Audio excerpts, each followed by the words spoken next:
From Slow Boring, the case for housing is jobs and growth. I don't have a whole article on this in me, but I did want to take note that after trying to destroy Anthropic's business over a contract dispute, the White House is apparently now workshopping plans to get around Anthropic's supply chain risk designation and onboard new models, including its most powerful yet mythos. In other words, the Trump administration, or at least some elements of it, is aware that it screwed this up, but doesn't want to admit it. Part of the Trump era is that the strong cult of personality vibes around Trump mean that he can exit from awkward commitments with an unusual amount of ease. The ability to taco out of tariff threats and just generally flip-flop gives him a lot of flexibility and is a real source of political strength compared to someone like Joe Biden, who felt like a captive of his own promises and interest group demands. But the flip side of this coin is that you can get situations like this, where there is no pressure on Trump to stand his ground at all, but the president just doesn't want to admit that he was wrong and now everyone is working around his ego. It's not a very good way to run the government.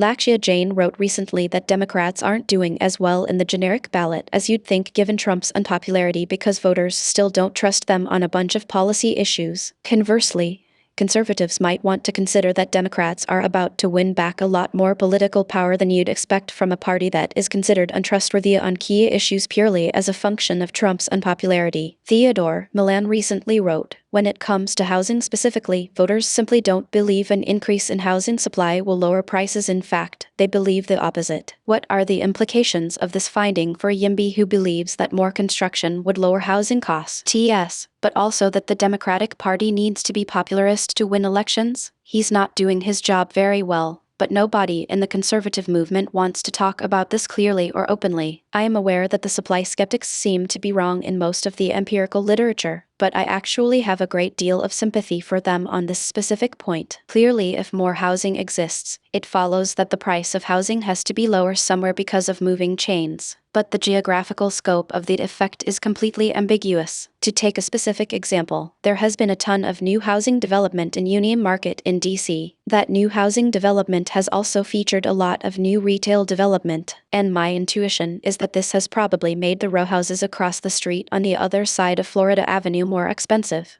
since it's more fun to live 3 or 4 blocks away from a thriving retail hub than it is from a semi-derelict warehouse district. Now, conversely, the mere fact that additional dwellings exist must have alleviated housing costs for somebody somewhere. Maybe in another part of town that had reduced demand pressure, or maybe in the suburbs, or maybe it means marginally fewer people moving to Charlotte. It's hard to say. That's why I'm not so focused on convincing the supply skeptics that they are wrong. Specifying exactly what they are wrong about is actually pretty complicated. I also don't actually believe that conquering supply skepticism is central to winning the argument in housing politics. Homeowners outnumber renters, after all, and they have a higher propensity to vote, and they also tend to stick around longer and are more likely to have deep relationships with elected officials. Searchlight framed the question as whether building more housing would have a positive or negative impact on home values, and opinion is pretty evenly split. I think that's good. You can see below that the argument for more housing that people are most on board with is that it will create jobs. Conversely, they worry about higher crime. I feel like if you could get a person to think about it for 5 seconds, they would get even more optimistic about the labor market. Allowing more construction in your town is clearly going to create more jobs. That is an unambiguous benefit. Environmental concerns can make sense depending on the context, which is why legalizing dense infill in the places where it pencils out is so important. But then people worry that if new people live in the neighborhood, they might commit crimes. This is a part of the politics that I worry about a lot because I do think that for a lot of Americans, a combination of NIMBYism and never get out of the car is their de facto solution to crime. Conservatives seem remarkably indifferent to the objectively high level of violent crime in most of the Sun Belt because they feel personally insulated from it in a way they are not when they visit a place like New York or San Francisco where the per capita crime rates are lower. The big holistic question about any land use reform is going to be, will this make my life better or worse? If you're a renter, then cheaper rent is part of my life is better. On the other hand, if the reason the rent gets cheaper is that the neighborhood is overrun with crime and people are constantly honking their horns in traffic jams, that's not very appealing. The only way to make infill workable is for people to feel like their streets are going to be safe and pleasant.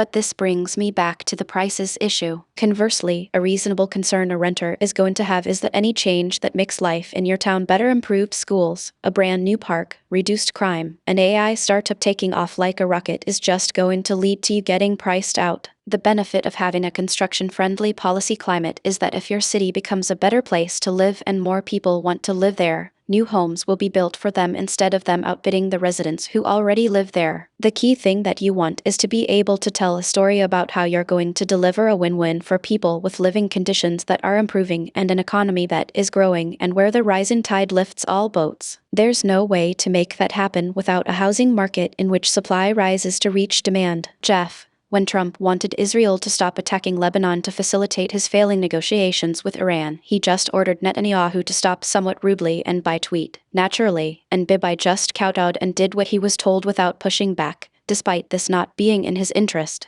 It was kind of amazing. US presidents have been trying to get Israel to be a good ally for many years now, and Israel hasn't seemed to care much what we think. How did Trump pull that off? What gives him the power that prior presidents didn't have? Are there any lessons there for US foreign policy or future presidents? I think this illustrates that it's important not to get too literal-minded about the question of American leverage. The United States does a lot of things for Israel that are useful, and thus, in some sense, has enormous leverage over the Israeli government. But is this leverage credible? Early in his administration, Barack Obama pushed hard for a settlement freeze from Israel. What Netanyahu quickly realized was that Obama couldn't make any credible threats about this. Republicans in Congress would oppose him in a knee-jerk way on anything he did, and, while most Democrats in Congress didn't have strong feelings about Israel-Palestine, at that time the vast majority of congressional Democrats who did have strong feelings about it were pro-Israel. So if he'd actually tried to impair aid the way George H.W. Bush had decades earlier, he'd pay a political price and not accomplish anything. Later in his term, though, Obama was very successful at resisting Israeli pressure to get the United States ensnared in a war with Iran, and so